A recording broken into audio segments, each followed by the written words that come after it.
తెలుగు రాష్ట్రాల్లో సంచలనం సృష్టించిన మిర్యాలగూడ పరువు హత్య కేసులో నల్గొండ 2వ అదనపు sessions court SC ST court సంచలన తీర్పు వెలువరించింది. నిందితుడు ఏటూ సుభాష్ శర్మకు ఉరిశిక్ష విధించిన న్యాయస్థానం మిగిలిన వారికి జీవిత ఖైదు విధించింది. 78 మంది సాక్షులు 1600 పేజీల ఛార్జ్షీట్ను కోర్టు ముందు పోలీసులు ఉంచారు. పూర్తి విచారణ చేపట్టిన న్యాయస్థానం నిందితులకు శిక్షలు ఖరారు చేసి తుది తీర్పు వెల్లడించింది.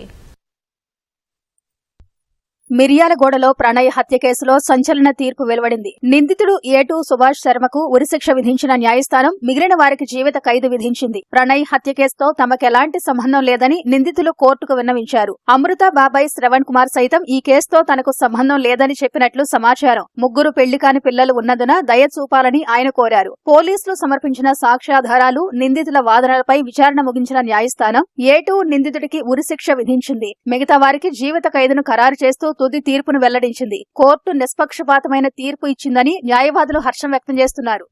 కోర్టులో మేము oral evidence, documentary evidence, technical evidence, scientific ఎవిడెన్స్తో సహా ప్రూవ్ చేయడం జరిగింది కాబట్టి ఈ తీర్పు వచ్చింది.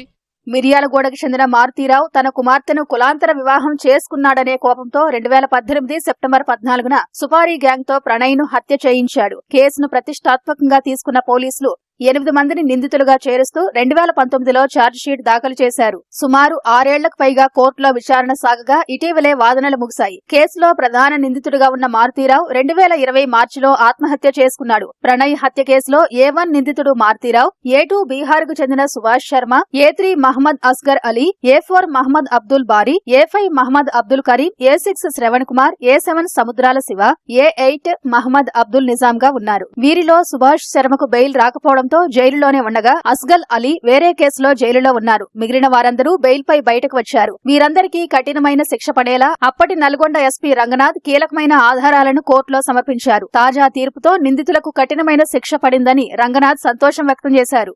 దీన్ని మర్డర్ కేసుల్లో అత్యంత ముదురుగాళ్ళైనటువంటి కొంతమంది అందరూ ఇన్వాల్వ్ అయి ఉన్నారు. సో ఫస్ట్ మేమే సర్ప్రైజ్ అయ్యాం. వీళ్ళు ట్రాక్ అయినప్పుడు అరే వీళ్ళు ఎట్లా వచ్చారు కేసులో అని చెప్పేసి. అప్పుడు ఉన్నటువంటిది ఆ టీం అంతా కూడా FSL ఫోరెన్సిక్ ల్యాబొరేటరీని కూడా పూర్తిగా వాడుకొని మేము దీంట్లో సైంటిఫిక్ ఎవిడెన్స్ తోటి బిల్డ్ చేసి కేసుని మనం ఎలా చేయొచ్చు అనేదానికి ఈ కేసు ఒక బెస్ట్ ఎగ్జాంపుల్ అని నేను భావిస్తాను.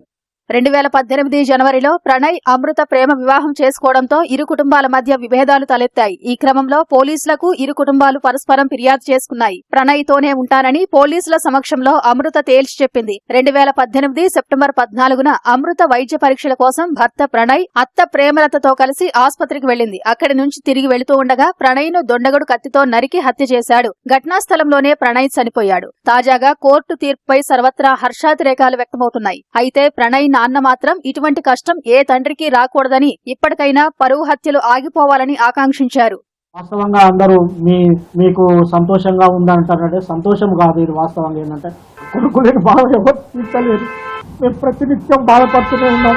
ఎవరన్నా బయట బాబులు కనపడినప్పుడల్లా, మా బాధి క్లాస్మేట్స్ కనిపించినప్పుడల్లా బాధ ఉంటుంది. కాబట్టి దయచేసి చంపుకోవటం అనేది కరెక్ట్ కాదు. ఇప్పుడు నా మనవడు ఉన్నాడు, మనవడిని కూడా మేము చూసుకోవాలి. మాకు ఎవరి మీద కోపాలు లేవు. మేము ఈ కేసు విషయంలో సాక్ష్యం చెప్పాము. మా బాధ్యత మేము నిర్వర్తించాము. కేవలం ఈ హత్యలు ఆగాలనే ఉద్దేశంతోనే చెప్పాము తప్ప వేరే మరొకటి కాదని సందర్భంగా తెలియజేస్తున్నాను. న్యాయస్థానం కూడా కరెక్ట్ అయిన తీర్పిచ్చింది. సమాజంలో న్యాయం అనేది ఉందని మరొకసారి రుజువందని తెలియజేసుకుంటూ సెలవు తీసుకుంటాం.